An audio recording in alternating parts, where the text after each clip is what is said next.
الله الرحمن الرحيم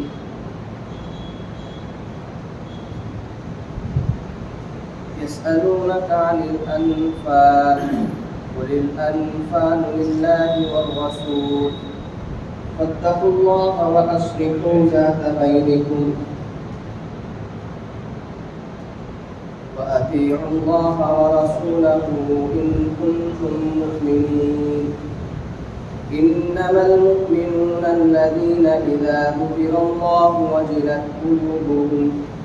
وإذا تليت عليهم آياته زادتهم إيمانا وعلى ربهم يتوكلون الذين يقيمون الصلاة ومما رزقناهم ينفقون أولئك هم المؤمنون حقا لهم درجات عند ربهم ومغفرة ورزق كريم.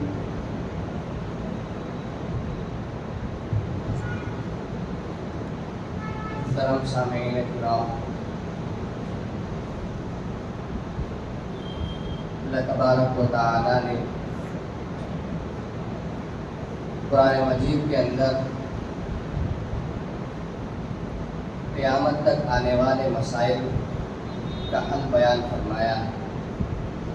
اسی میں سے سورہ انفال کے اندر بھی کئی احکامات کو ذکر فرمایا اور اللہ تبارک و تعالی نے ایک مومن کے صفات کو بیان فرمایا. جو سب سے پہلی آیت پڑھی گئی ہے یسألونک عن الانفال، اس کا قصہ یہاں سے شروع ہو کر پارے 10 کے اس سورت کے اختتام تک یہ سارا واقعہ جس کو اللہ نے تفصیل کے ساتھ بیان فرمایا، اس کو سمجھنے سے پہلے غزوے کو سمجھنا ہو. لہذا اس سے پہلے ہم جو دوسری آیت ہے جس کے اندر اللہ تبارک و تعالی نے مومنین کے 5 صفات کو بیان فرمایا کہ ایک مومن بندے کے اندر کیا صفات ہونی چاہیے. سب سے پہلی صفت اللہ تبارک و تعالی نے یہاں پر بیان فرمایا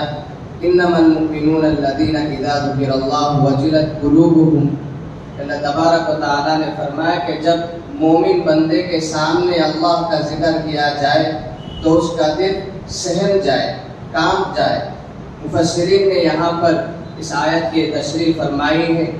کہ جب مومن بندے کے دل کے اندر اللہ کا ڈر ہوگا تو وہ آدمی اللہ کی نافرمانی سے اپنے آپ کو بچائے رکھے گا. اسی طرح سے مفسرین نے اس کی تفسیر اس طرح بھی فرمائی ہے کہ انسان کے دل کے اندر جانوروں کا ڈر ہوتا ہے، اسی طرح سے دشمن کا ڈر ہوتا ہے کہ کہیں میں اگر دشمن کے ہاتھ لگ جاؤں تو دشمن مجھ سے بدلہ لے گا. اور جو جانور تکلیف پہنچانے والے ہوتے ہیں ان جانوروں کے سامنے جانے سے بھی آدمی ڈر جاتا ہے. لیکن اللہ تبارک و تعالی کا خوف یہ ایسا خوف ہے جیسے کہ جو آدمی بڑا ہوتا ہے جس کی جلالت شان کی وجہ سے انسان کے دل کے اندر دبدبہ پیدا ہو جاتا ہے، لیکن اس انسان کو اس آدمی سے ڈر نہیں ہوتا. ٹھیک اسی طرح سے اللہ کا خوف سے مراد بھی یہی ہے کہ اللہ تبارک و تعالی کا خوف جس کے دل کے اندر ہوگا وہ آدمی اللہ کی نافرمانی سے اپنے آپ کو بچائے گا. اور مفسرین نے اس کے آگے تفسیر یہ فرمائی کہ آدمی کے دل کے اندر گناہ کا جو ہے اندیشہ، گناہ کی خوف، گناہ پیدا ہو جائے کہ میں گناہ کر بیٹھوں، لیکن فوراً اللہ کی یاد بھی اس کے دل کے اندر آ گئی کہ اللہ دیکھ رہا ہے اور اس کا عذاب اللہ مجھ کو دے گا، اور فوراً آدمی اپنے آپ کو اس گناہ سے بچا لیا اور اپنے آپ کو اللہ کی اطاعت کے اندر رہ کر اس گناہ سے اپنے آپ کو بچایا. تو اللہ نے فرمایا کہ مرد مومن کی صفت ہے کہ آدمی کے سامنے جب اللہ کا تذکرہ کیا جائے تو اس کا دل کام جاتا ہے اللہ کی یاد سے. اور دوسری صفت اللہ نے بیان فرمائی کہ وَإِذَا تُلِيَتْ عَلَيْهِمْ آيَاتُهُ زَادَتْهُمْ إِيمَانًا، کہ جب ایک مومن آدمی کے سامنے قرآن مجید کی تلاوت کی جائے تو اس کے ایمان کے اندر اضافہ ہو جاتا ہے کہ اللہ تبارک و تعالیٰ کے کلام کے اندر اللہ نے وہ صفت رکھی ہے کہ قرآن مجید کی تلاوت سے آدمی کے ایمان کے اندر اضافہ ہو جاتا ہے. یہ ایک مومن صفت کہ مومن آدمی کی ایک صفت. اب جس آدمی کے ایمان کے اندر زیادتی ہونے کا مطلب کیا ہے؟ تلاوت سننے کے بعد، تفسیر سننے کے بعد، یعنی کہ اس آیت کے اندر اللہ ہم سے کیا کہنا چاہتا ہے، اس کے سننے کے بعد بھی ہمارے اندر کوئی تبدیلی اگر نہیں آئے تو ہم سے اللہ تبارک و تعالی ناراض، اور ہمارے اندر جو کمال ایمان ہے وہ ہمارے دل کے اندر جاگزی نہیں ہوا ہے، یہ سمجھنا چاہیے. اگر تلاوت سننے کے بعد، قرآن مجید کے پیغام کو سننے کے بعد مجلس سے اٹھنے سے پہلے ہمارے دل کے اندر کوئی تبدیلی دکھ رہی ہے یا پھر اللہ کا خوف کچھ محسوس ہو رہا ہے، آج تک ہم تلاوت نہیں کرتے تھے، کل سے ہم تلاوت کریں گے، اس طرح کی اگر کوئی تبدیلی اگر محسوس کر رہے ہیں تو سمجھو کہ یہ کامل ایمان ہونے کی صفت ہے. یہ اللہ تبارک و تعالیٰ نے دوسری صفت یہاں پر بیان فرمائی. اور تیسری صفت اللہ نے بیان فرمایا کہ وَعَلَىٰ رَبِّهِمْ يَتَوَكَّلُونَ. جو مومن آدمی ہوتا ہے وہ صرف اپنے اللہ کے اوپر بھروسہ کرتا ہے، لوگوں سے امیدیں ہٹا کر اپنے ایک اللہ سے امیدیں باندھ کر رکھتا ہے. اس سے مراد نہیں کہ اسباب کو چھوڑ کر صرف اللہ مجھ کو روزی روٹی دے گا، اللہ بھی مجھ کو بغیر محنت کے میرے ساری ضروریات پوری کر دے گا، اس سے مراد نہیں، بلکہ شریعت یہ کہتی ہے کہ اسباب کو اختیار کرو، اور اسباب کو اختیار کرنے کے بعد نتیجہ اللہ کے حوالے کرو، کیونکہ اسباب کو بھی اللہ ہی پیدا فرماتا ہے اور نتیجے کو بھی اللہ ہی پیدا فرماتا ہے. لہذا اسباب کو اختیار کرتے ہوئے اللہ پر توکل کرنا ہے، یہ مومن آدمی کی صفت ہے. اسباب کی اختیار کر رہا ہے اور لوگوں سے امیدیں باندھ کر رکھ رہا ہے کہ یہی آدمی میرا کام بنائے گا، یہ ایک مرد مومن کی صفت نہیں کہ وہ اللہ سے اپنی نظر کو ہٹا کر دوسروں پر امید کی نظر باندھ کر رکھے، بلکہ مومن آدمی کی صفت یہ ہونی چاہیے کہ توکل اللہ پر رکھ، اسباب کو اختیار کر. اور تیسری صفت اور چوتھی صفت اللہ نے بیان فرمائی الذین یقیمون الصلاۃ. جو آدمی اقامت صلاۃ کا پابند، وہ آدمی مرد مومن. یعنی کہ اقامت صلاۃ سے مراد یہاں پر مفسرین نے نماز قائم کرنا، 5 وقتوں کی نماز کا پڑھنا، یہ مفسرین نے یہاں پر مراد نہیں لیا، بلکہ مفسرین نے یہاں سے یہ مراد لیا کہ اقامت صلاۃ سے مراد آداب نماز کا خیال کرنا، خشوع اور خضوع کے ساتھ نماز پڑھنا، یہ یہاں سے مراد. جو آدمی نماز تو پڑھتا ہے لیکن دھیان کسی اور جگہ ہو، مفسرین نے فرمایا کہ اس کی نماز تو ادا ہو جائے گی، اس کی نماز کے ہم جائز ہونے کا تو فتویٰ دے دیں گے، لیکن جو ثواب ہے اس سے وہ محروم ہو جائے گا. لہذا ایک کامل ایمان والا، اس سے ایک کامل مومن کے اندر یہ صفت ہونی چاہیے کہ نماز کو وہ خشوع اور خضوع کے ساتھ ادا کرے. اور 5ویں صفت اللہ نے یہاں پر یہ بیان فرمائی کہ وَمِمَّا رَزَقْنَاهُمْ يُنْفِقُونَ. جو کچھ بھی ہم نے دنیا کے اندر ایک مسلمان کو دے رکھا ہے مال، وہ وقتاً فوقتاً اپنے اللہ کے راہ میں خرچ کرتا ہو، زکوٰۃ ادا کرتا ہو، زکوٰۃ کا وقت آ جانے پر صدقہ نکالتا ہو، اور اسی طرح سے ضرورت مندوں کی ضرورت کو پوری کرتا ہو. یہاں پر اللہ نے بیان فرمائی 5 صفت جس کے اندر ہو، یہ سمجھنا چاہیے کہ اللہ کا شکر ہے، اللہ نے جو بیان فرمایا ہے اس کے اندر ہم کو بھی اللہ نے شامل فرمایا ہے. ان صفات کے اندر سے اگر کوئی صفت ہمارے اندر محسوس نہ ہوتی ہو تو پھر ندامت کے ساتھ ہم اللہ سے جو ہے دعا کرنی چاہیے کہ اللہ آپ نے جو صفات بیان فرمائی ہیں ان صفات سے ہمیں بھی شامل فرما لیجیے. ان صفات کو اپنے اندر بیان جو ہے اپنے اندر پیدا کرنے کی فکر کرنی چاہیے. اور آگے اللہ تبارک و تعالیٰ نے فرمایا کہ جو 5 صفات جس مسلمان کے اندر ہوگی وہی مسلمان سچے. اور آگے اللہ نے فرمایا کہ لَهُمْ دَرَجَاتٌ عِنْدَ رَبِّهِمْ. ان کے لیے اللہ تبارک و تعالیٰ کے یہاں بہترین درجات اور مغفرت بھی، اور آخرت کے اندر ان کے لیے بہترین ٹھکانے. اب اس کے بعد جو سب سے پہلی آیت پڑھی گئی ہے يَسْأَلُونَكَ عَنِ الْأَنْفَالِ، اس کو سمجھنے سے پہلے غزوہ بدر کو سمجھنا ہو، جو کہ اللہ کے نبی کے ہجرت کر جانے کے بعد دوسرے سال یہ واقعہ پیش آیا. اور رمضان المبارک کے اندر یہ غزوہ پیش آیا تھا. اور اس کا پس منظر یہ ہے، اس کا بیک گراؤنڈ یہ ہے کہ اللہ کے نبی صلی اللہ علیہ وسلم رمضان المبارک کے اندر مکہ مکرمہ میں تھے، اور ابو سفیان اور آپ کے قافلے کے ساتھ لوگ ملک شام گئے، اور ملک شام سے تجارت کا سامان لیا، اور تجارت کا سامان لے کر مکے کی طرف آ رہے تھے. ابو سفیان نے سوچا کہ ہم مکے کی طرف جا رہے ہیں تو پھر وہاں پر اللہ کے نبی موجود ہیں، اور اللہ کے نبی ہم سے جہاد کریں گے اور ہمارا خاتمہ فرما دیں گے، لہذا اب ہم کو یہ کرنا ہے کہ مکے کے جو افراد ہیں، جو مشرک ہیں، ان کو ہم اپنی مدد کے لیے بلا لیں گے، اور جو ان کے پاس تلواریں ہیں وہ بھی ہم حاصل کر لیں گے. ابو سفیان نے مکے کی طرف اپنے افراد کو بھیجے اور یہ کہا کہ دیکھو ہم کو کچھ افراد چاہیے جو ہماری مدد اور ہماری حفاظت کے لیے ہوں. اور مکے کے لوگوں نے یہ کہا کہ ہم آپ کی مدد ہی نہیں بلکہ جو لوگ مسلمان ہیں، جو اللہ پر ایمان لائے ہیں، ان کو بھی ہم ختم کر دیں گے، ان کے خلاف بھی ہم تمہارے ساتھ آئیں گے. پھر اس کے بعد وہ لوگ آئے. اللہ کے نبی صلی اللہ علیہ وسلم کو اس بات کی اطلاع ہو گئی کہ ابو سفیان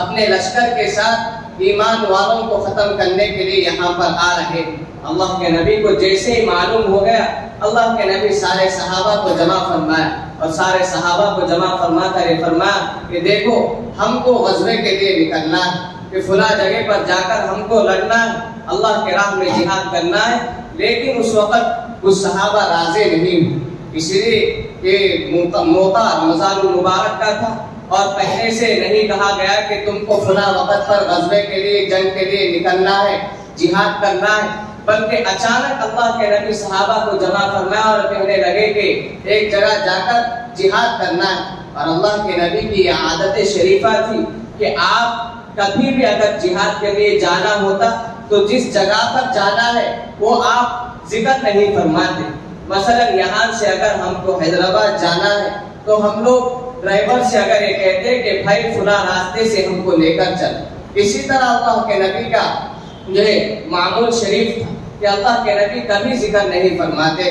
بہرحال اللہ کے نبی سارے صحابہ کو جمع فرما کر کہنے کے بعد کچھ صحابہ تیار ہو گئے لیکن کچھ صحابہ تیار نہیں ہوئے. اس کے بارے میں اللہ نے فرمایا کہ وَإِنَّ فَرِيقًا مِّنَ الْمُؤْمِنِينَ لَكَارِهُونَ، کہ کچھ صحابہ تو تیار نہیں ہوئی، لیکن اللہ کے نبی کے جو ہے بیان کرنے کے بعد اور خطبہ دینے کے بعد سارے صحابہ تیار ہو گئے. اور کچھ صحابہ آ کر کہنے لگے کہ اللہ کے نبی ہم تو تیار ہیں لیکن ہمارے جو گھوڑے ہیں اور جو ہمارے اونٹ ہیں وہ یہاں پر نہیں بلکہ ہمارے گاؤں کے اندر موجود. اللہ کے نبی نے ان سے کہا کہ نہیں، بلکہ جس کے پاس فی الوقت تلواریں ہوں اور سواریاں ہوں اور جو آنے پر قدرت رکھتا ہو وہی ہمارے ساتھ چلے. لہذا اس کے بعد اللہ کے نبی کے ساتھ صحابہ تیار ہو گئے اور جانے لگے. ایسی جگہ پر اللہ کے نبی گئے، بدر کے جگہ پر، جس کے بارے میں قرآن نے فرمایا کہ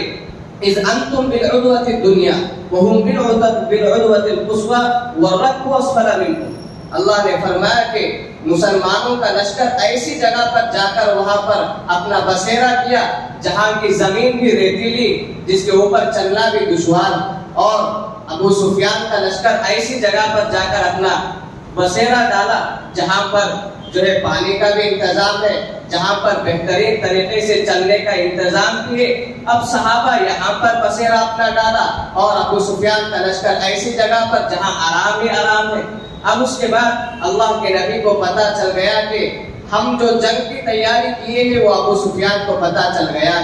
اب اللہ کے نبی کو یہ بھی معلوم ہو گیا کہ ابو سفیان مکے کے ایسے 1000 نوجوانوں کا لشکر لے کر آ رہے ہیں جو بہترین طریقے سے جنگ کرنے والے. اللہ کے نبی نے فوراً صحابہ کو جمع فرما کر یہ کہا کہ دیکھو ہم کو جنگ کرنا ہے کہ یا نہیں. حضرت ابو ایوب انصاری رضی اللہ عنہ کہنے لگے کہ دیکھو اللہ کے نبی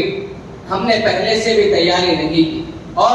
آپ نے اچانک کہہ دیا جنگ کے لیے، اب ہم جنگ کے بغیر واپس چلے جائیں گے. لیکن حضرت ابو بکر صدیق اور حضرت عمر فاروق دونوں نے کہا کہ ہم نکلے ہیں تو جہاد کر کے ہی ہم واپس جائیں گے۔ اللہ کے نبی خوش ہو گئے اور انصار سے بھی متوجہ ہو کر کہا کہ کیا تم راضی ہو گے یا نہیں، جنگ کی جائے گی یا نہیں؟ انصار نے کہا کہ ہم جنگ کریں گے، ہم آپ پر ایمان لائیں، آپ جو حکم کریں گے وہ ہمارے سر آنکھوں پر۔ پھر اس کے بعد اللہ کے نبی خوش ہو گئے اور اللہ کے نبی دعا کرتے رہے۔ شیطان صحابہ کے دل کے اندر یہ وسوسہ ڈالا، جس کو اللہ نے قرآن مجید کے اندر ذکر فرمایا کہ شیطان نے یہ وسوسہ ڈالا کہ دیکھو تم تو اللہ پر ایمان رکھتے ہو، جو تمہارا پیشوا ہے تم اس کو اپنا رہبر اور اپنا پیشوا مانتے ہو، لیکن تمہارے ساتھ جو ہے ظلم ہی ظلم ہو رہا ہے کہ تم پریشان کے عالم میں ہو، کہ تم جہاں پر اپنا بسیرا بسائے ہوئے ہو وہاں پر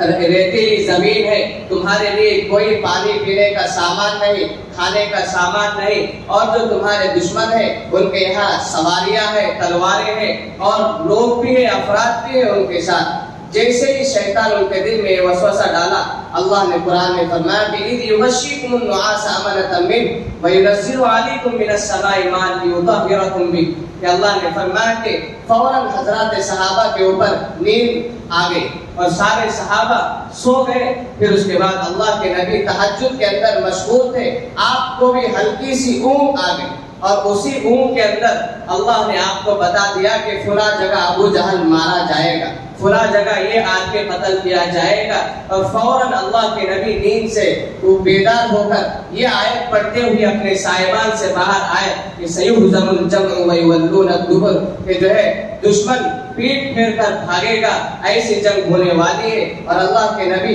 ہنستے ہوئے باہر آئے اور سارے صحابہ کو جمع فرمایا، اور ایسی گھمسان لڑائی ہوئی کہ اللہ نے قرآن مجید کے اندر آدھے پارے تک غزوہ بدر کا ایسا تفصیلی جو ہے ذکر فرمایا کہ آدمی کے پڑھنے سے ایمان کے اندر تازگی ہو،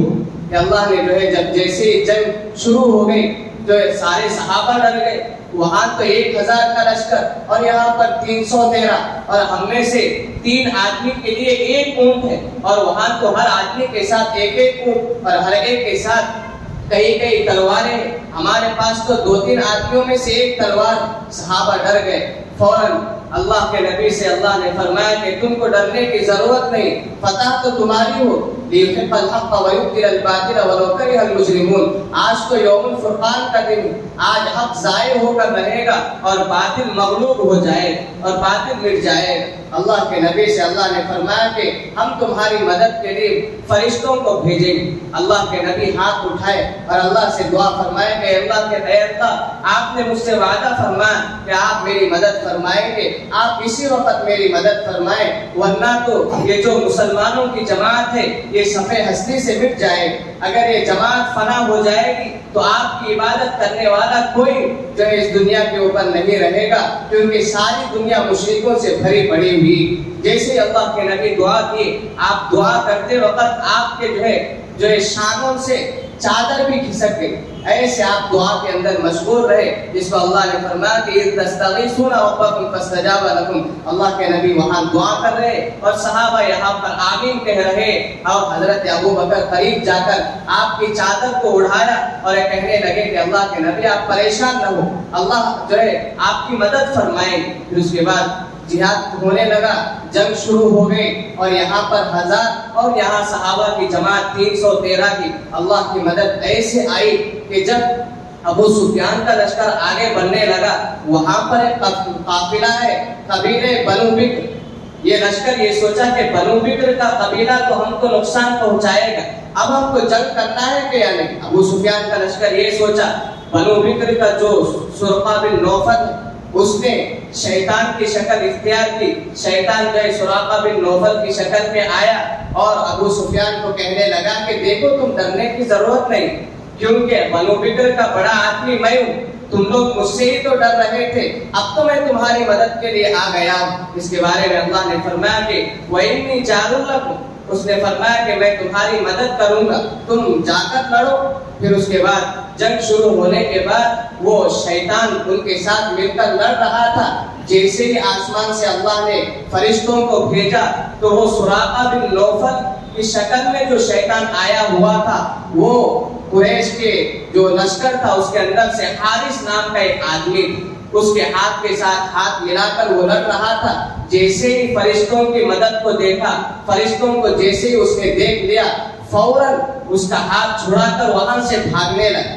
لوگوں نے کہا کہ تم تو ہمارا ساتھ دینے کے لیے یہاں آئے تھے اور عین جنگ کے وقت تم یہاں سے چلے جا رہے ہو. اور وہاں سے وہ آدمی بھاگ گیا. اب جب جنگ ہونے لگی اور فتح ایسی ہوئی کہ حضرات صحابہ کو فتح نصیب ہوئی اور مشرکین مارے گئے اور ابو جہل مارا گیا اور 70 مشرکین کے سردار قیدی بنا دیے گئے. اب اس کے بعد مسلمانوں کو فتح نصیب ہوئی اور بہت سارا مال غنیمت بھی ان کو حاصل ہو. اب جب اس کے بعد جب مشرکین اپنی جگہ پر چلے گئے، بنو بکر کے اندر کچھ مشرکین نے اور کہنے لگے کہ سراقہ تم تو وہاں پر ہماری مدد کے لیے آئے تھے اور تم ہم کو عین جنگ کے اندر دھوکہ دے کر چلے گئے ہو، کیوں تم نے ایسے کیا؟ سراقہ نے کہنے لگا کہ دیکھو جنگ ہوئی اور کب ہوئی یہ ہم کو بتا بھی نہیں، اور تم کہہ رہے کہ میں وہاں پر حاضر ہوا. اسی کو اللہ نے بیان فرمایا کہ وَإِذْ زَيَّنَ لَهُمُ الشَّيْطَانُ أَعْمَالَهُمْ. اللہ تبارک و تعالیٰ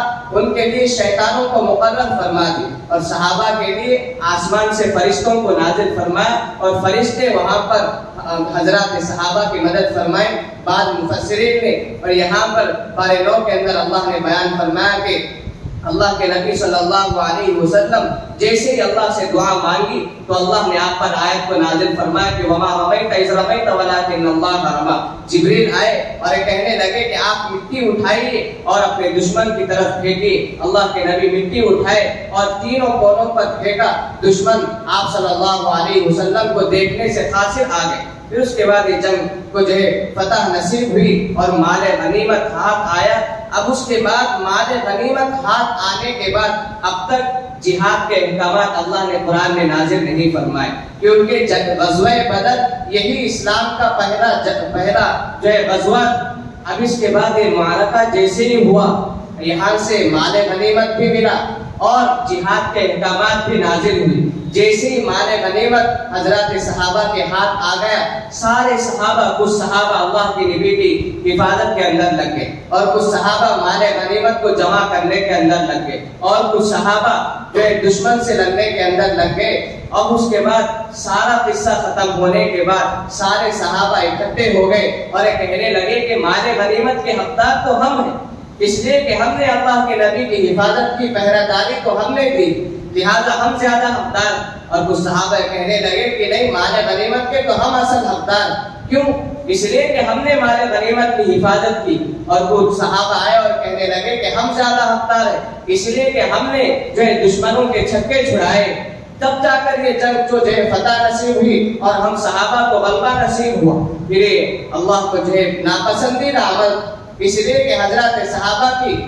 ایسی تربیت تھی جن کی تربیت کی وجہ سے ایسے بول نہیں کہنے تھے جو اللہ کو پسند نہیں آئے. فوراً اللہ نے تنبیہ فرمائی یسألونک عن الانفال قل الانفال للہ والرسول. جو کچھ بھی تم کو مال غنیمت حاصل ہوا ہے وہ تمہارا نہیں بلکہ وہ اللہ اور اس کے رسول کا ہے، لہذا تم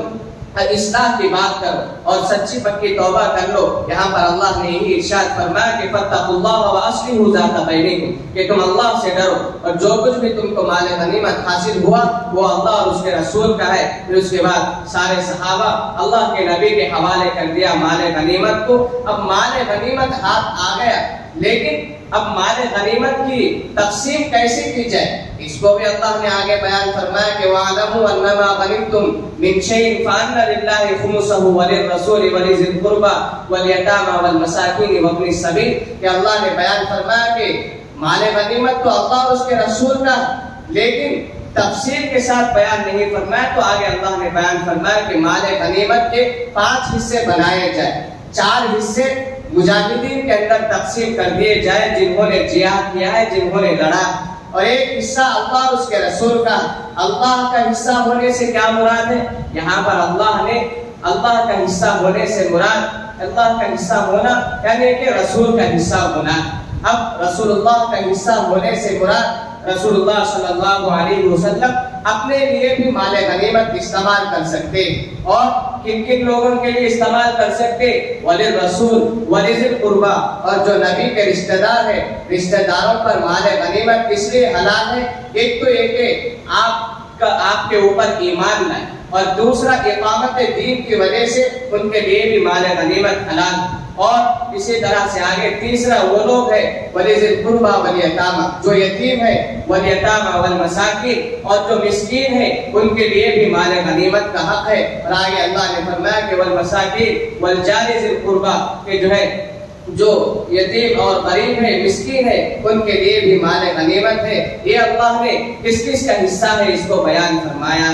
اب اس کے بعد اللہ کے جو ہے نبی کے لیے مال غنیمت حلال ہے اس کو بیان فرما دیا، جبکہ ساری امتوں پر مال غنیمت کا استعمال حرام تھا۔ جو بھی جنگ کے اندر مال غنیمت ہاتھ لگتا اس کو کسی پہاڑ کے اوپر لے جا کر رکھ دینا ہوتا تھا، اور جب آسمان سے آگ آ کر اس کو کھا جاتی، اس بات کی علامت تھی کہ جو جنگ اور جہاد کیا گیا وہ اللہ کے پاس قابل قبول ہو گئے، اور جب آگ آ کر نہیں کھاتی تو اس کے ناقابل قبول ہونے کی علامت تھی۔ لیکن اللہ کے نبی نے ارشاد فرمایا کہ 5 چیزیں میری امت کے لیے اور میرے لیے حلال کر دی گئی، ان میں سے ایک چیز مال غنیمت ہے۔ لہٰذا اب جب جو جنگ بدر کے اندر جو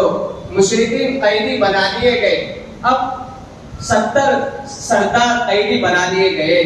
اللہ کے نبی اور سارے صحابہ مل کر یہ کہنے لگے کہ جو سردار قیدی بنا دیے گئے اب ان کو فدیہ لے کر آزاد کر دیا جائے یا پھر ان کو قتل کر دیا جائے، ان کو اس دھرتی سے مٹا دیا جائے۔ صحابہ کہنے لگے، کچھ صحابہ حضرت ابو بکر اور کچھ کہنے لگے کہ دیکھو ان کو فدیہ لے کر چھوڑ دیا جائے، اس لیے کہ اگر فدیہ لے کر چھوڑ دیا جائے تو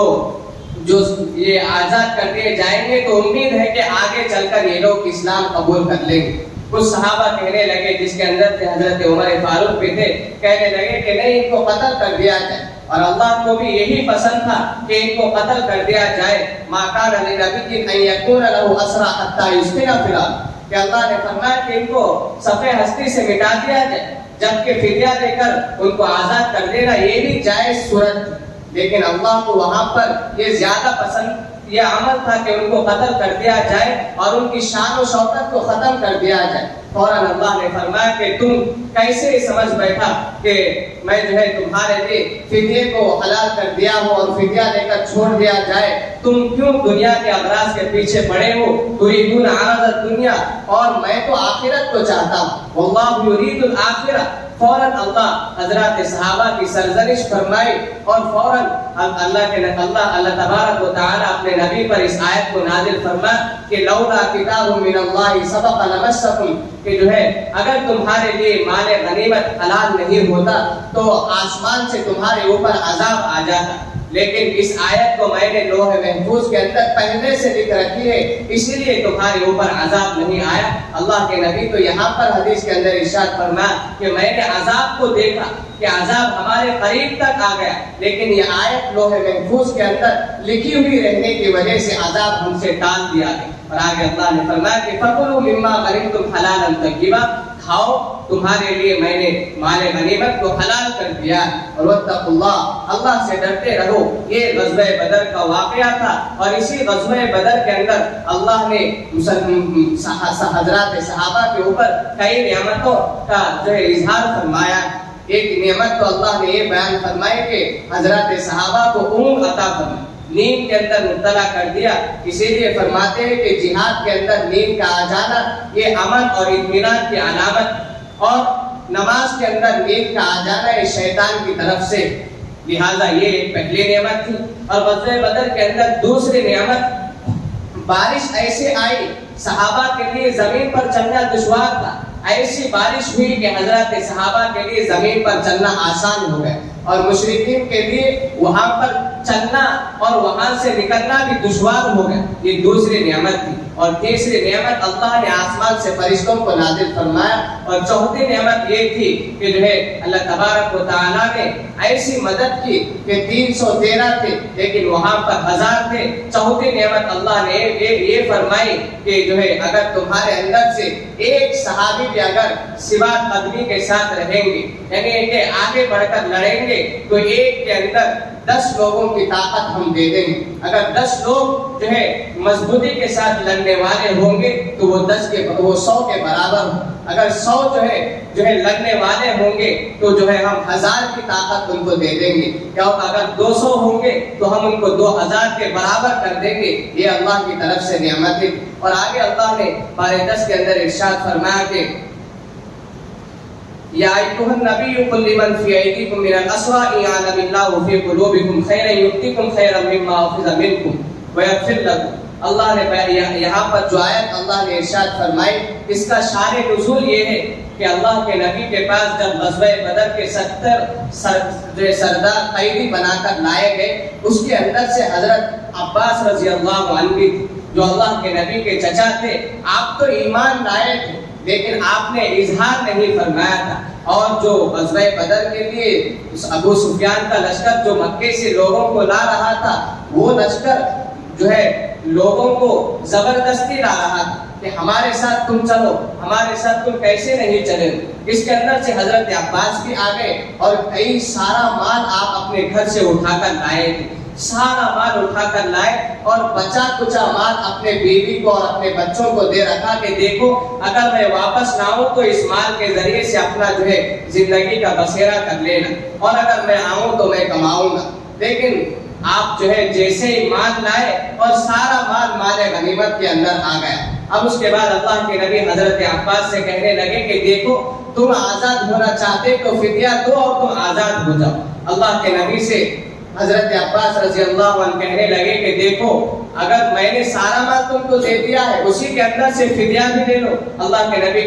کہے کہ نہیں, جو مال ملا ہے وہ مال غنیمت میں سے, اب اگر تم کو آزاد ہونا ہو تو فدیہ دو اور تم آزاد ہو, اور ساتھ میں اپنے 2 بھتیجوں کا بھی فدیہ دو, عقیل کا اور نوفل کا, ان دونوں کا بھی فدیہ دو اور ان دونوں کو بھی چھڑا کر لے جاؤ. حضرت عباس کہنے لگے کہ میرے پاس تو کچھ مال نہیں, اگر فدیہ دینا ہوتا تو اب مجھ کو قریش کے پاس جا کر بھیک مانگنی پڑے گی. لہذا حضرت عباس سے اللہ کے نبی نے کہا کہ اچھا تمہارے پاس کوئی مال نہیں ہے. اللہ کے نبی نے کہا کہ تم تو اپنے بیوی کے لیے مال چھوڑ کر آئے ہو, وہ مال کا کیا ہے؟ حضرت عباس پریشان, یہ بات آپ کو کیسے معلوم؟ میں تو راتوں رات اپنی بیوی کو وہ مال دے کر آیا ہوں, کسی کو پتا نہیں. اللہ کے نبی نے کہا کہ مجھ کو اللہ نے بتایا, مجھ کو اللہ نے اس بات کی خبر دی. اس یہاں پر اللہ نے یہی بیان فرمایا کہ یا ایھا النبی قل لمن فی ایدیکم من الاسری ان یعلم اللہ فی قلوبکم. تمہارے دلوں کے اندر جو ہے وہ اللہ نے اپنے نبی کو باخبر فرما دیا ہے اس سے. اس کے بعد حضرت عباس رضی اللہ عنہ پریشان ہو گئے. حضرت عباس تو پہلے سے ہی اسلام قبول کیے تھے لیکن آپ کے دل کے اندر کچھ شبہات تھے دین کے تعلق سے, لیکن اس وقت آپ کے شبہات ختم ہو گئے اور حضرت عباس اس وقت اپنے مسلمان ہونے کا اظہار اللہ کے نبی کے سامنے کیا. اللہ کے نبی نے آپ کو دعا دی کہ دیکھو تم کو جو ہے اللہ تبارک و تعالیٰ خوب مال دے گا اور خوب نعمتوں سے تم کو آراستہ فرمائے گا. حضرت عباس یہ کہتے تھے ساری زندگی کہ میں جب ایمان قبول کیا, جب اظہار اسلام کو میں نے کیا, اللہ نے مجھ پر اتنی نعمتیں برسائی کہ میں زندگی کے اندر جو حجاج کو پانی پلانے کا خادم بھی میں نے بنا, زمزم کا خادم بھی مجھ کو بنایا گیا اور مسجد حرم کا میں خادم بھی رہا. اس سے بڑھ کر میرے لیے کوئی نعمت نہیں کہ حجاج کو پانی پلایا جائے. یہ اللہ کے نبی کو اطلاع دے دی گئی اور حضرت عباس پر اللہ نے یہ نعمتیں عطا فرمائی. اس کو یہ اللہ نے یہاں پر ذکر فرمایا اور آگے اللہ تبارک و تعالیٰ نے جو ہجرت کے احکامات کو بیان فرمایا کہ ان الذین آمنوا وہاجروا وجاہدوا باموالہم وانفسہم فی سبیل اللہ, کہ اللہ کے راستے میں جہاد کر. فتح مکہ سے پہلے جہاد ہجرت کرنا ہر مسلمان کے لیے فرض قرار دے دیا گیا تھا. اب جو لوگ ہجرت نہیں کرتے تھے ان کے بارے میں اللہ نے بیان فرمایا کہ جو لوگ جہاد نہیں کرتے, اور اس وقت کا ماحول بھی یہ تھا فتح مکے سے پہلے کہ جو لوگ اسلام تو قبول کیے لیکن مکہ چھوڑ کر دوسری جگہ پر ہجرت نہیں کی تو ان کو جو ہے ان کا ایمان جو ہے کامل طور پر مطمئن طور پر نہیں سمجھا جاتا تھا. لہذا ان کے لیے فتح مکہ سے پہلے ہجرت کرنا فرض قرار دے دیا گیا. لہذا اللہ نے یہاں بیان فرمایا کہ جو لوگ ہجرت کرتے اور جہاد کرتے اپنے مال سے اور اپنی جان کو قربان کر کے اللہ کے راستے میں، اور پھر آگے فرمایا کہ والذین آووا ونصروا، اور جو لوگ مکے سے مدینہ ہجرت کر کے آئے اور وہ لوگ آپس میں ایک دوسرے کے بھائی بھائی کی طرح، اور آگے اللہ نے فرمایا کہ والذین آمنوا ولم یہاجروا ما لکم من ولایۃ من شیء حتی یہاجروا، اور جو لوگ ایمان تو قبول کیے لیکن ہجرت نہیں کیے، کیوں؟ آگے اللہ نے بیان فرمایا کہ یا ایھا الذین آمنوا لا تتخذوا، کہ اللہ نے آگے فرمایا کہ کچھ لوگ اپنے دوستوں کی محبت میں اور اپنے آل و اولاد کی محبت میں انہوں نے مکے سے دوسری طرف ہجرت نہیں کی، لیکن اگر وہ لوگ تم سے مدد چاہتے ہو تو جو لوگ ہجرت کیے ان کے لیے واجب ہے کہ جو لوگ ہجرت تو نہیں کیے لیکن وہ مسلمان ہیں ان کی مدد کرنا ہجرت کرنے والوں کے لیے واجب، اسی کو اللہ نے یہاں پر ذکر فرمایا۔ اور آگے اللہ نے فرمایا کہ والذین کفروا بعضهم اولیاء بعض، جو لوگ ایمان نہیں لائے، کفر کو اپنا ٹھکانہ بنا رکھے، وہ لوگ ایک دوسرے کے آپس میں دشمن ہیں۔ جب مال کی بات آ جاتی تو ایک دوسرے سے اجنبیت کی طرح رہ کر آپس میں جو ہے دوری اختیار کر لیتے، لیکن جو لوگ مسلمان ہیں وہ لوگ ایسے آپس میں بھائی بھائی کی طرح مل کر ہے کہ انہوں نے مکے سے جو صحابہ ہجرت کر کے آئے اپنے پاس دو گھر ہے، ایک گھر اپنے لیے رکھا، ایک گھر اپنے آنے والے ہجرت کر کے ان کو لیے دے دیا، اور دو سواری ہے، ایک سواری ان کو دیا، ایک سواری اپنے لیے رکھ لیا۔ اسی کو اللہ نے یہاں پر ہجرت کے احکامات کو بیان فرمایا، اور جیسے ہی مکہ فتح ہو گیا اب اس کے بعد ہجرت کرنا یہ فرض نہیں رہا، لیکن قیامت تک اگر کسی جگہ پر ایمان پر صحیح سالم کے ساتھ جو ہے عمل کرنا اگر دشوار ہو وہاں سے ہجرت کرنا ضروری ہو، اگر آدمی کے اندر استطاعت ہو۔ اور اسی طرح سے فقہاء فرماتے ہیں کہ اگر کسی مسلمان کے لیے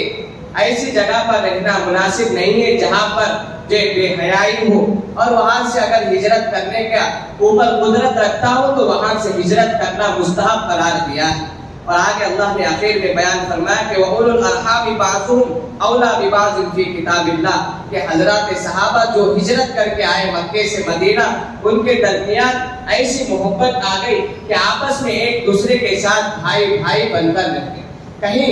یہ لوگ وارث بھی بن جائیں گے اور وراثت کے اندر یہ لوگ آپس میں حصے دار بھی بن جائیں گے۔ اسی کو اللہ نے یہاں بیان فرمایا کہ دیکھو حصے دار یہ لوگ نہیں بنیں گے بلکہ وراثت کے اندر حصے دار وہی آدمی بنے گا جو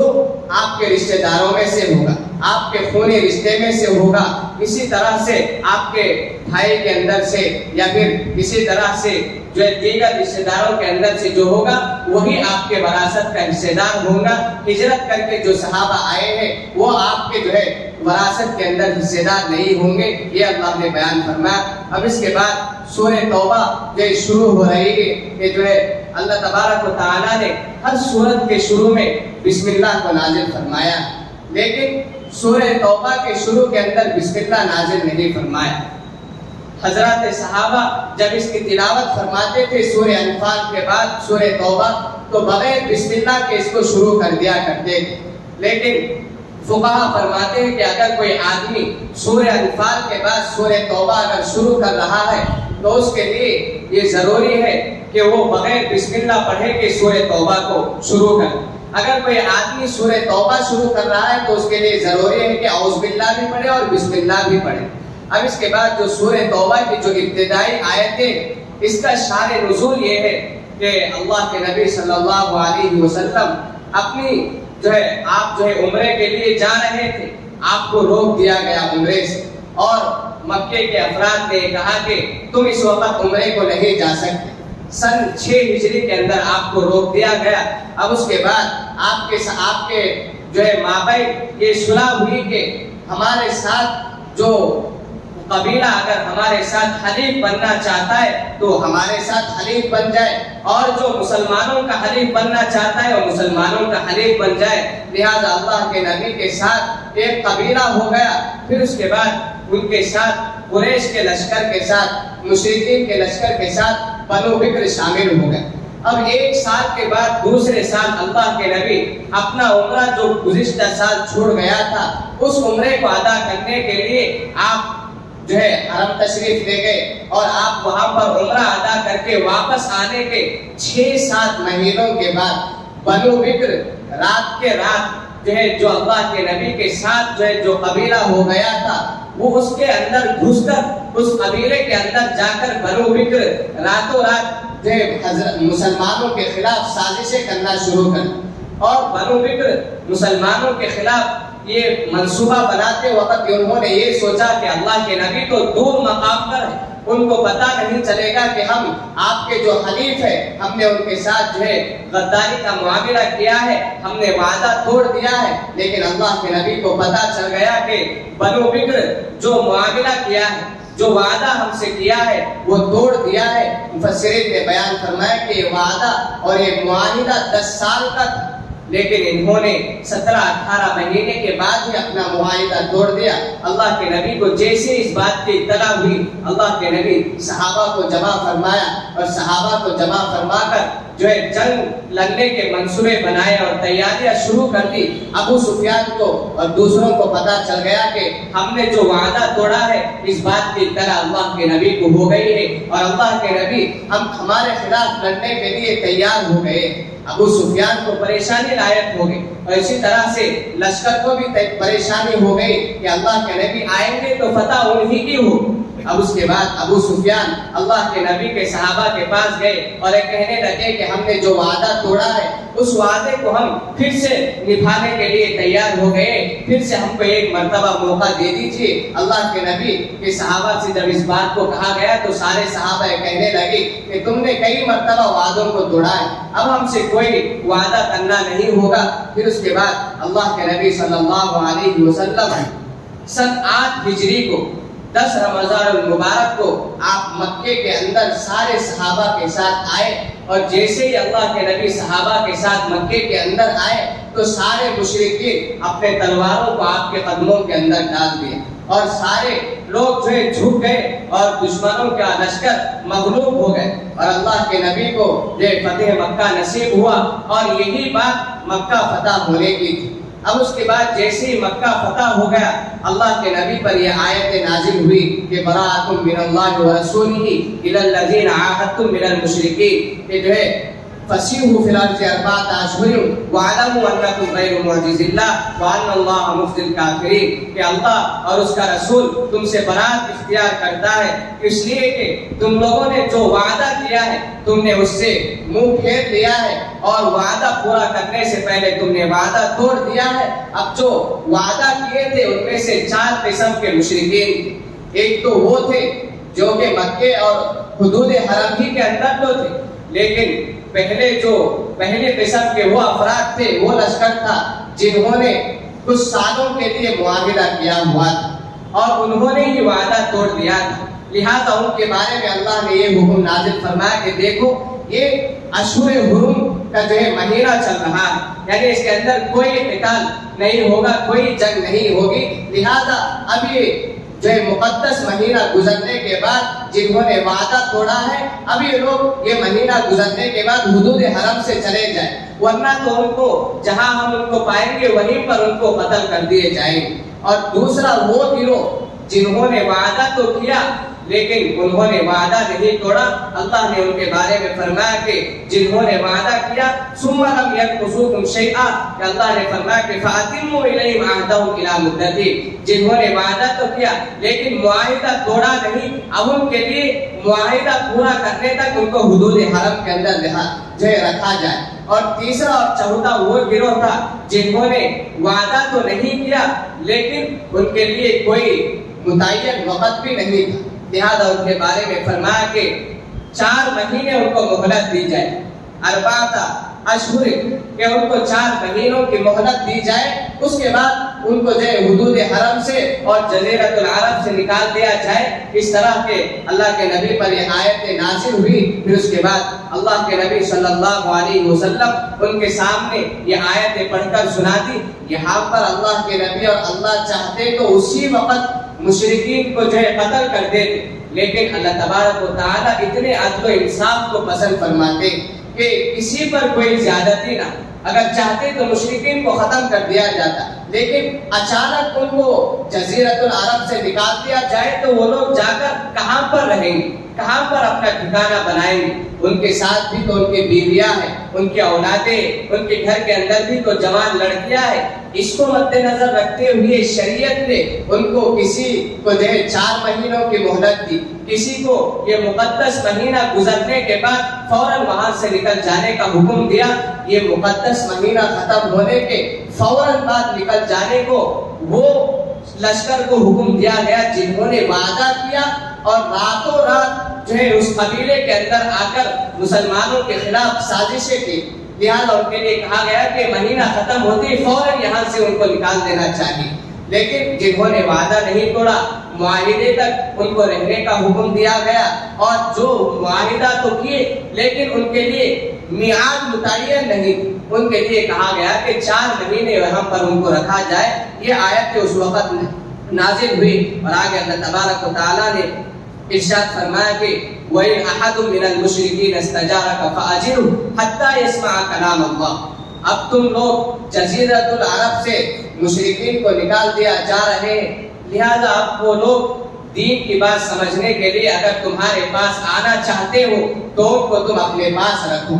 یہاں پر اللہ نے ارشاد فرمایا تاکہ وہ قرآن مجید کے آفاق پیغام کو سن سکے اور دین کی باتوں سے متاثر ہو کر شاید اسلام قبول کر پائیں گے۔ حضرت امام اعظم ابو حنیفہ رحمۃ اللہ علیہ بیان فرماتے کہ اسلامی ملک کے اندر کوئی غیر آدمی اگر آ کر دین کی بات سمجھنا چاہتا ہے تو اس کی رہنے کی مدت کتنی ہوگی؟ امام اعظم ابو حنیفہ رحمۃ اللہ علیہ اس سلسلے میں فرماتے ہیں، غالباً امام شافعی رحمۃ اللہ علیہ کا بھی یہی قول ہے، فرماتے ہیں کہ اسلامی ملک کے اندر اگر کوئی غیر مسلم آنا چاہتا ہے تو اس کے آ کر رہنے کی مدت 4 مہینے کی، اس کے بعد اس کو وہاں سے نکال دیا جائے، اور اسلامی ملک کے اندر آنے کے بعد اس کے اوپر نظر بھی رکھی جائے کہ وہ کہاں پر جا رہا ہے، کون سی بات کر رہا ہے، کس سے ملاقات کر رہا ہے۔ اس آیت کے اندر اللہ نے بیان فرمائے لہذا ہمارے پاس اگر کوئی غیر مسلم آ کر دین کی بات سمجھنا چاہتا ہے تو اس کو پیار و محبت کے ساتھ اس کا جو تقاضا ہے اس کو پورا کرنا چاہیے۔ وَإِنْ أَحَدٌ مِّنَ الْمُشْرِكِينَ اسْتَجَارَكَ فَأَجِرْهُ حَتَّى يَسْمَعَ كَلَامَ اللَّهِ۔ یہاں پر اللہ نے یہ ارشاد فرمایا، اور آگے اللہ تبارک و تعالیٰ نے ارشاد فرمایا کہ قَاتِلُوهُمْ يُعَذِّبْهُمُ اللَّهُ بِأَيْدِيكُمْ وَيُخْزِيهِمْ وَيَنصُرْكُمْ عَلَيْهِمْ، کہ تم ان کو قتل کرو اور ان کو اپنے ہاتھوں سے مارو۔ کیوں؟ اس لیے کہ وہ تمہارے ہاتھوں سے خود ذلیل ہو جائے مشرکین، اور جو اللہ کی نافرمانی کرتے وہ تمہارے ہی ہاتھوں ذلیل ہو جائے اور مٹ جائے۔ اور آگے اللہ نے فرمایا کہ وَيُذْهِبْ غَيْظَ قُلُوبِهِمْ وَيَتُوبُ اللَّهُ عَلَىٰ مَن يَشَاءُ۔ اور جنگ کا ایک مقصد یہ بھی ہے کہ کچھ لوگوں کو توبہ کی توفیق بھی ہو جائے، لہذا کئی لوگ جنگ کے اندر اسلام سے متاثر ہوئے اور اللہ کے نبی کے پاس آ کر توبہ بھی قبول کیے، اور نیچے اللہ تبارک و تعالیٰ نے ارشاد فرمایا کہ مَا كَانَ لِلْمُشْرِكِينَ أَن يَعْمُرُوا مَسَاجِدَ اللَّهِ، کہ مشرکین وہ جو مسجدوں کو بناتے اور جو مسجد کے ذمہ دار بنتے وہ مشرکین کے لیے نہیں۔ اللہ نے یہاں پر یہی ارشاد فرمایا وہ تو دنیا کی زندگی تک اور مسجدوں کے ذمہ دار تو رہ سکتے، مسجد حرم کے ذمہ دار تو رہ سکتے، لیکن ان کے مرنے کے بعد ان کے سارے اعمال غارت کر دیے جائیں گے اور وہ ہمیشہ ہمیشہ کے لیے جہنم رسید ہو جائیں گے۔ اور نیچے اللہ نے بیان فرمایا کہ وہی آدمی مسجدوں کی تعمیر کرتا ہے جو اللہ پر ایمان لاتا ہے اور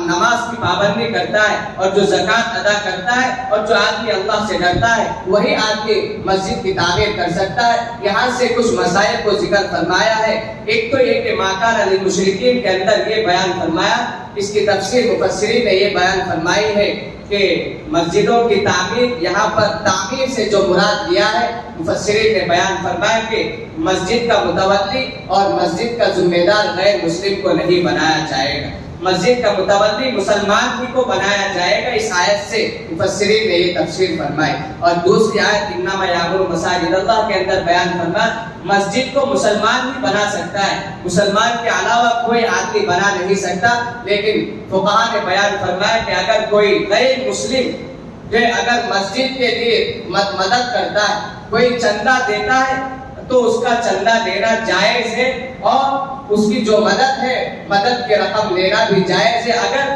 آگے چل کر اس سے کوئی نقصان نہ ہو. یعنی کہ چندہ تو دے دیا، مسجد تو بنا دی، لیکن آگے چل کر میرے تعلق سے یہ بات ہے اور یہ مسجد کے اندر اعلان کرو اس لیے کہ میں نے مسجد کے لیے پیسہ دیا تھا، اس طرح کی اگر باتیں کرنے کا اندیشہ ہو تو اس کا چندہ نہیں لیا جائے گا. یہی اللہ نے یہاں پر ارشاد فرمایا. اور یہاں سے ایک مسئلہ یہ بھی سمجھ جانا چاہیے کہ کچھ لوگ ووٹ کے وقت پر مسجدوں کے پاس آتے اور یہ کہتے ہیں کہ ہماری طرف سے پیسہ لے لیجیے، لیکن اس وقت پر جو ہے ووٹ ڈالنے کے لیے وہ لوگ پیسہ دیتے، لہٰذا یہ رشوت کے حکم میں ہوگا، لہٰذا اس وقت سوچ سمجھ کر کام کرنے کی ضرورت ہو. اور آگے اللہ تبارک و تعالیٰ نے ارشاد فرمایا کہ قُلْ إِنْ كَانَ آبَاؤُكُمْ وَأَبْنَاؤُكُمْ وَإِخْوَانُكُمْ وَأَزْوَاجُكُمْ، کہ جو ہے یہ آیت اس وقت نازل ہوئی جب ہجرت کا جب فرض کا اعلان کر دیا گیا تو کچھ صحابہ اپنی آل و اولاد کی محبت میں ہجرت نہیں کیے تھے، ان کے بارے میں آیت نازل ہوئی. اور اس سے اوپر کیا ہے کہ یا ایھا الذین آمنوا لا تتخذوا آباءکم وإخوانکم، یہاں پر اللہ نے بیان فرمایا کہ اللہ کا تعلق اور دنیاوی رشتوں کا تعلق اگر ٹکر کھا جائے تو اپنے اللہ اور اس کے رسول کے تعلق کو جو ہے غلبہ دینا چاہیے، فوقیت دینا چاہیے. اور اگر تمہارے ماں باپ مشرک ہیں اور اللہ کے علاوہ کسی اور کے سامنے اپنا سر جھکانے کا حکم دیتے ہو تو اس وقت اپنے والدین اور اپنے رشتہ داروں کے حکم کو پس پشت ڈال کر اللہ کے حکم کو ماننا ہوگا. یہ یہاں پر اللہ نے بیان فرمایا. اور آگے اللہ تبارک و تعالی لقد نصرکم اللہ فی مواطن کثیرہ ویوم حنین اذ اعجبتکم کثرتکم فلم تغن عنکم شیئا، یہاں سے اللہ تبارک و تعالی غزوہ حنین کو ذکر فرما رہے ہیں. اب فتح مکہ کے بعد غزوہ حنین پیش آیا. لشکر جو مشرکین تھے انہوں نے سمجھا کہ اب تو مکہ فتح ہو گیا، اب مسلمانوں کا لشکر ایسا جو ہے ساری دنیا کے اندر پھیل رہا ہے، کہیں آگے جا کر وہ ہم کو بھی ختم نہ کر دے. اب اس کے بعد قبیلہ حوازن یہ سوچا کہ ہم اب مسلمانوں کے خلاف لڑنا ہی ہوگا، ورنہ تو ہم کو ختم کر دیں گے. اب اس کے بعد سارے لوگ تیاری شروع کر دی کہ ایسی تیاری شروع کی کہ وہ اپنے گھر کے عورتوں کو بھی اس جنگ کے اندر لے کر چلنے لگے اور اپنے بچوں کو بھی اس جنگ کے اندر لے کر چلنے لگے، اس لیے کہ جو آدمی ہمارے اندر آ رہا ہے اگر یہ آدمی عین جنگ کے اندر سے اگر نکلنے کی کوشش بھی کرے گا تو وہ آدمی یہ سوچے گا کہ میرے ساتھ میری بیوی ہے، میرے بچے، اب میں جنگ کے اندر سے جاؤں گا تو میری بیوی بچوں کی حفاظت کون کرے گا. اس لیے انہوں نے یہ منصوبہ بنایا کہ بیوی بچوں کو بھی اپنے ساتھ لے کر چلو، لہذا سارا لشکر اپنے بیوی بچوں کو لے کر چلا. مفسرین یہاں پر سارے مشرکین کے لشکر کی تعداد کہیں 24,000،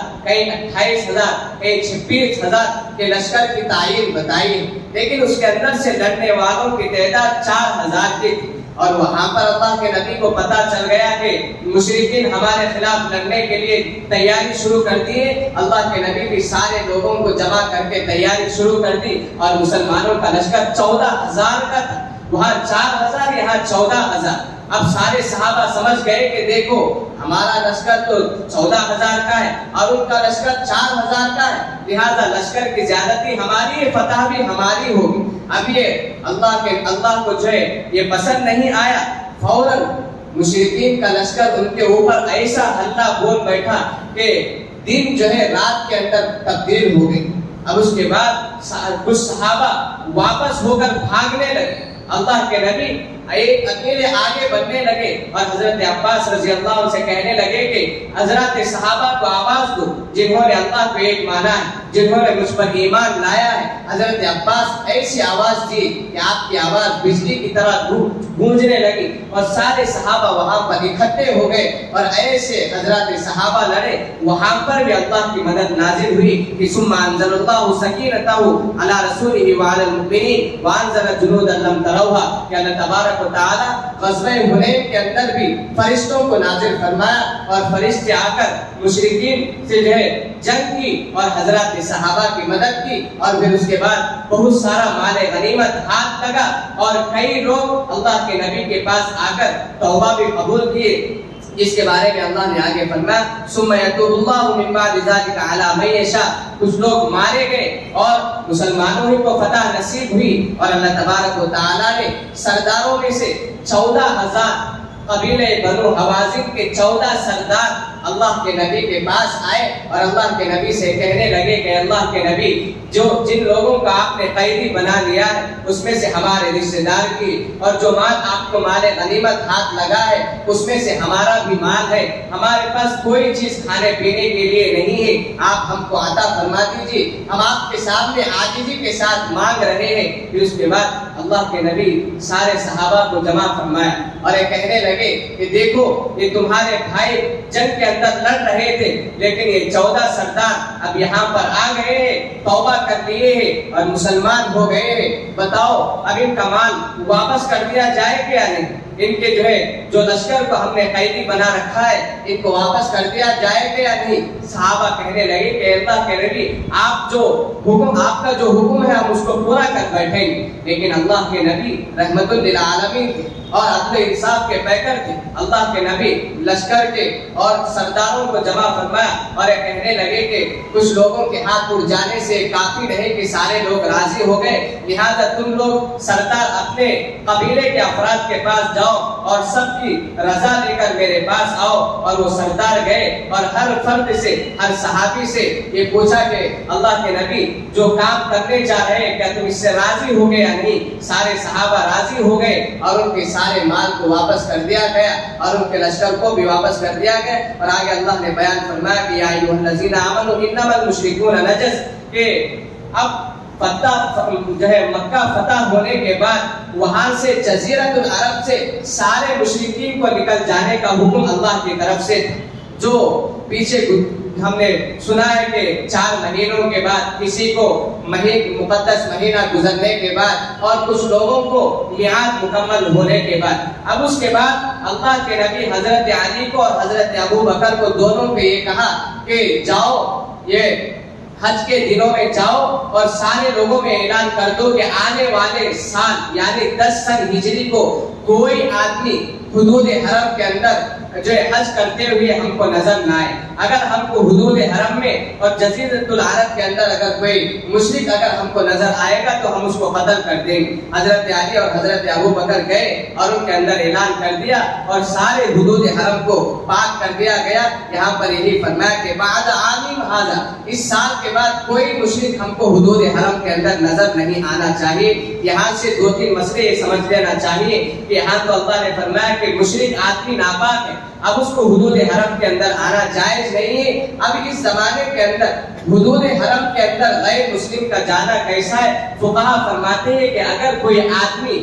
دینی بات کو سمجھنے کے لیے اگر حدود حرم کے اندر جانا چاہتا ہے تو وہاں کے بادشاہ کی اجازت سے وہ آدمی وہاں پر جا سکتا ہے اور وہاں اپنی بات سن کر فوراً وہاں سے آ جانا چاہیے. اور فقہا شرط یہ بھی لگائی ہے کہ جو غیر مسلم وہاں پر جا رہا ہے وہ مسلم شباہت کے ساتھ جائے اور اس کو وہاں پر زیادہ دیر رہنے کی اجازت بھی نہ دی جائے. اور دوسرا مسئلہ ہم کو سمجھنا ہے کہ مسجدوں کے اندر غیر مسلموں کا آنا جانا یہ جائز ہے کہ یعنی یہاں سے مفسرین اور فقہا نے یہ بیان فرمایا کہ اگر مشرک آدمی کافر آدمی اگر پاک ہو تو اس کے لیے مسجد کے اندر آنا جائز ہے اور خواہ کے مسجدوں کے اندر کافروں کو مشرکوں کو آنے جانے کی اجازت نہیں دینی چاہیے. یہ بھی فقہا نے فرمایا. اور آگے اللہ نے فرمایا کہ قاتل الذین لا یؤمنون باللہ, اس آیت کے اندر اللہ نے یہ حکم جو جاری فرمایا شریعت کے اندر. دیکھو مسلم ممالک کے اندر حدود حرم اور جزیرۃ العرب کے اندر مسلمانوں کے ساتھ غیر مسلم اگر رہنا چاہتا ہے مسلم ممالک کے اندر, اب اس کے لیے یہ ضروری ہے کہ وہ ٹیکس دے, جزیہ دے کر وہ یہاں پر رہے. اصل بات تو یہ ہے کہ جو آدمی اللہ پر ایمان نہ لائے اس کو قتل کر دینے کی سزا ہے, لیکن اللہ نے رحم فرما کر اس کو دنیا کے اندر مسلم ممالک کے اندر جزیہ دے کر رہنے کا حکم فرمایا. اور جزیہ اور یہ ٹیکس یہ آپسی رضامندی کے ساتھ جو بھی طے ہوگا اتنا ہی دینا ہوگا، لیکن جو بوڑھے ہیں، جو عورتیں ہیں، جو اپاہج ہیں، جو بچے ہیں، ان سے ٹیکس جو ہے نہیں لیا جائے گا۔ اگر یہ اسلام کا بدلہ ہوتا تو بچوں سے بھی اور عورتوں سے بھی بدلہ دیا جاتا، لیکن یہ اسلام کا بدلہ نہیں، بلکہ ان کے جو ہے جو اللہ کے ساتھ جو بغاوت ہے، اللہ پر ایمان نہ لا کر، یہ اس کا بدلہ ہے اس دنیا کے اندر۔ اور آگے اللہ نے بیان فرمایا ہے کہ ان عدت الشہور عند اللہ 12 شہرا، کہ اللہ تبارک و تعالی جب دنیا کو پیدا فرمایا، آسمانوں کو اور زمینوں کو، اسی وقت اللہ نے 12 مہینوں کو متعین فرما دیا اور اس کے نام بھی اللہ نے بیان فرما دیے۔ لیکن مشرکین یہ کام کیا کرتے تھے، اور سارے انبیاء کے زمانے میں 4 مہینے مقدس مہینے تھے، لیکن مشرکین زمانے جاہلیت کے اندر یہ کیا کرتے تھے، جب آپس میں لڑنے کی باری آتی، اچانک جو ہے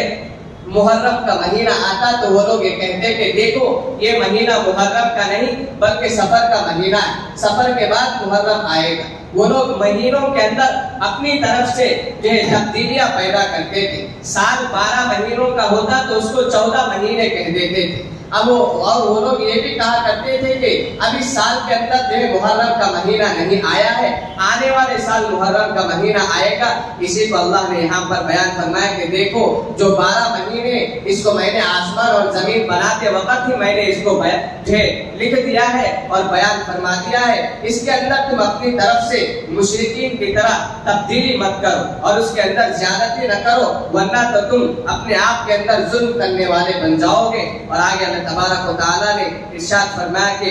جب زکوٰۃ کا موقع آ جائے تو زکوٰۃ ادا کیا کرے، اور جو تمہارے پاس سونا ہے، زیورات ہے، اس کو اللہ کے راستے میں خرچ بھی کیا کرے، ورنہ تو کیا ہوگا، یوم یحمى علیہا فی نار جہنم فتقوی بہا جباہہم وجنوبہم وظہورہم، کہ اللہ نے بیان فرمایا کہ جو آدمی مال ہونے کے بعد بھی بخل اختیار کرتا ہے، اللہ کے راستے میں خرچ نہیں کرتا، تو ایسے آدمی کے بارے میں اللہ نے بیان فرمایا کہ ہم اس کو ایسے جو ہے جہنم کے اندر اس کے مال کو آگ بنا کر اس کے پیشانی کے اوپر اس مال کے ذریعے سے ہم سزا دیں گے، اور اس کے پیٹھ کے اوپر ہم جو ہے اس مال کو داغیں گے۔ یہ اللہ نے یہاں پر ارشاد فرمایا کہ مفسرین نے یہاں پر بیان فرمایا کہ آدمی کو تو مکمل طور پر عذاب دیا جاتا ہے جہنم کے اندر، لیکن اللہ نے یہاں پر پیشانی کا اور اسی طرح سے پیٹھ کا ذکر کیوں بیان فرمایا؟ مفسرین نے یہاں پر بیان فرمایا کہ کوئی آدمی مانگنے والا سامنے آ جاتا تو آدمی اپنی اس سے بچنے کے لیے، اپنے آپ کو اس سے بچانے کے لیے اپنے پیشانی کے اوپر بل چڑھاتا ہے، لہذا اللہ نے یہاں پر جباہہم کا ذکر فرمایا۔ اور اسی طرح سے کوئی جب مانگنے کے لیے آتا تو آدمی پیٹ بھی پھیر لیتا ہے، لہذا اسی لیے اللہ نے وظہورہم کا لفظ اختیار فرمایا۔ خاص طور پر جہنم میں جو آدمی اپنا مال چھپا کر رکھتا ہے اللہ کے راستے میں خرچ کیے بغیر، ان حصوں کو خاص طور پر عذاب دیا جائے گا، یہاں پر مفسرین نے یہ بیان فرمایا۔ اور آگے اللہ تبارک و تعالیٰ نے مشرکین اور اسی طرح سے منافقین کا ذکر بھی فرمایا کہ جو لوگ جہاد تو کرتے، اسی طرح سے غزوہ تبوک کا بھی اللہ نے اس کے اندر ذکر فرمایا۔ غزوہ تبوک کا جب موقع آ گیا کچھ صحابہ تیار ہو گئے، لیکن کچھ صحابہ تیار نہیں، اس لیے کہ وہ موقع جو ہے موسم گرما کا تھا، اور کئی صحابہ جو کاشت کرنے والے تھے، کھیتی باڑی کرنے والے تھے، اور اس وقت پھل جو ہے اپنے اصلی جو ہے صفت پر آنے والے تھے، لہذا صحابہ نے سوچا کہ اگر ہم اب جنگ کے لیے نکلیں گے تو ہمارا سال بھر کا خرچہ کون اٹھائے گا، سارا سال بھر کا خرچہ نہیں نکل پائے گا، لہذا لیکن وہ صحابہ بعد میں تیار ہو گئے اللہ کے نبی کے خطبہ دینے کے بعد، لیکن تیسرا گروہ وہ تھا جو آنے کے لیے تو تیار تھے لیکن ان کے پاس کوئی مال نہیں تھا، اور جو ہے اپنے جو ہے مال نہیں تھا، سواری بھی نہیں تھی، لیکن چوتھا گروہ وہ تھا جو خواہ کہ اللہ کے نبی کے پاس آ کر جھوٹے ہیلے بہانے بنا کر اللہ کے نبی سے جو ہے چھٹی لے لی تھی، لیکن جیسے ہی اللہ کے نبی سے انہوں نے درخواست کی، اللہ کے نبی نے کہا کہ ٹھیک ہے تم نہ آؤ۔ اسی کو اللہ نے بیان فرمایا کہ عفا اللہ عنک لما زنت لهم حتى يتبين لك الذين صدقوا، تم نے اے نبی تم نے ان کو کیوں اجازت دے دی، تم جو ہے ان کو مہلت دیتے کہ تمہارے سامنے حق ظاہر ہو جاتا اور لوگوں کی جھوٹی باتیں ظاہر ہو جاتی. اللہ نے پہلے یہاں پر بتایا کہ عفا اللہ عنہ، میں نے تم کو درگزر کر دیا ہے، لیکن تم ان کو اجازت نہ دیتے تو یہ اچھا ہوتا، اس لیے کہ وہ اندر سے کیسے اور باہر سے کیسے یہ تم کو پتہ چل جاتا. لیکن آگے جو ہے اللہ کے نبی جب غزوہ تبوک کے اندر گئے، 30,000 کا لشکر لے کر گئے اور غزوہ تبوک کے اندر ہرقل بادشاہ اور رومیوں کا لشکر لے کر لڑنے کے لیے گیا تھا، اور ایسے افراد تھے جو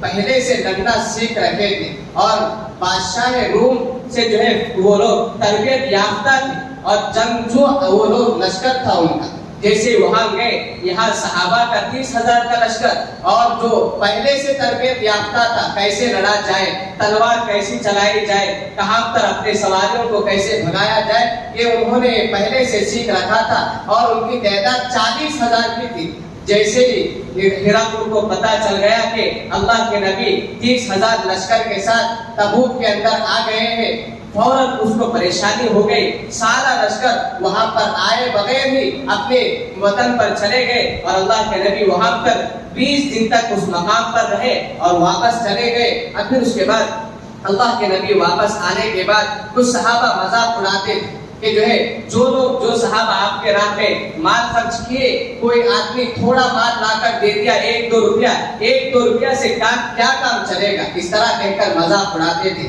اور کچھ لوگ تو یہ کہتے تھے کہ یہ اتنا مال دے رہا ہے، یہ تو ریاکاری کر رہا ہے، خالص اللہ کے لیے نہیں دے رہا ہے. اس کو اللہ نے بیان فرمایا سخر اللہ منہ، اللہ نے ان کا مذاق اڑایا ہے کہ ان کا مال تو قبول ہو گیا، لیکن تم دنیا میں بھی اور آخرت میں بھی تم ذلیل اور جو ہے رسوا ہو گئے ہو. اور آگے ایک منافق ایسے کہنے لگا جو اللہ کے نبی کے پاس آ کر کے وَمِنْهُمْ مَن يَقُولُ اُصَلِّ وَلَا تَفْتِنِّي، کہ مجھ کو غزوہ تبوک کے اندر آنے کے لیے اصرار مت کرو، اس لیے کہ میں نوجوان ہوں، اگر میں وہاں پر آؤں گا تو وہاں کی حسین عورتوں کو، خوبصورت عورتوں کو دیکھ کر فتنے کے اندر مبتلا ہو جاؤں گا. فوراً اللہ نے اپنے نبی سے بیان فرمایا کہ الا فی الفتنۃ سقطوا، یہ آدمی اندر سے منافق ہے جبکہ آپ کے سامنے ایسے ہی بہانے کر رہا ہے. پھر اس کے بعد آگے اللہ تبارک و تعالیٰ نے انما الصدقات للفقراء والمساکین والعاملین علیہا والمؤلفۃ قلوبهم وفی الرقاب والغارمین، کہ اللہ نے بیان فرمایا کہ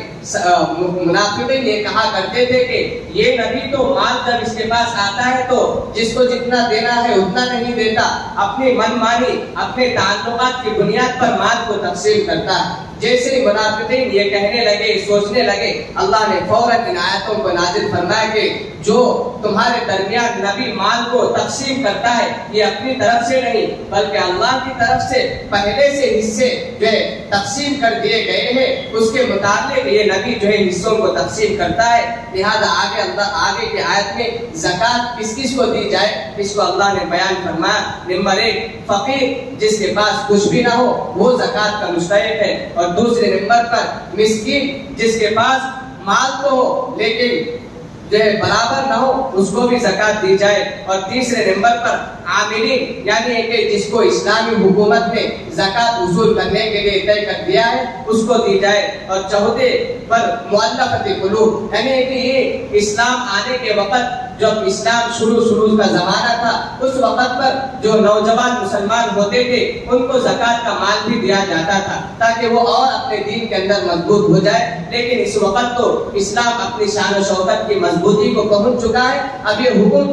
منسوخ ہو گیا ہے. اور آگے اللہ نے بیان فرمایا کہ وفی الرقاب یعنی غلام کو آزاد کرانے کے لیے مسلمان آدمی خواہ کے جو جیل کے اندر چلا گیا ہے اب اس کو آزاد کرانے کے لیے زکوٰۃ کی رقم بھی جو ہے استعمال کی جا سکتی ہے. اور اسی طرح سے 5ویں نمبر پر غارمین وہ مقروض جس کے جو ہے سارا سامان سارا مال جمع کرنے کے بعد بھی اس کا قرض ادا نہیں ہوتا تو اس کے لیے بھی زکوٰۃ دی جا سکتی ہے. اور اسی طرح سے آگے اللہ نے فرمایا کہ وفی سبیل اللہ، اور جو آدمی اللہ کے راستے میں اس کو بھی زکوٰۃ کا مال دیا جا سکتا ہے، جائز ہے. اور آگے اللہ نے فرمایا کہ 8ویں نمبر پر وابن السبیل یعنی کہ جو مسافر ہے ایسا مسافر جو آدمی اپنے وطن کے اندر تو صاحب استطاعت ہے، زکوٰۃ نکالتا ہو، لیکن سفر کے اندر اس کے پاس مال نہیں ہے، تو ایسے آدمی کے لیے بھی زکوٰۃ کا جو ہے مال دیا جا سکتا ہے، جائز ہے۔ یہاں پر اللہ نے زکوٰۃ کے جو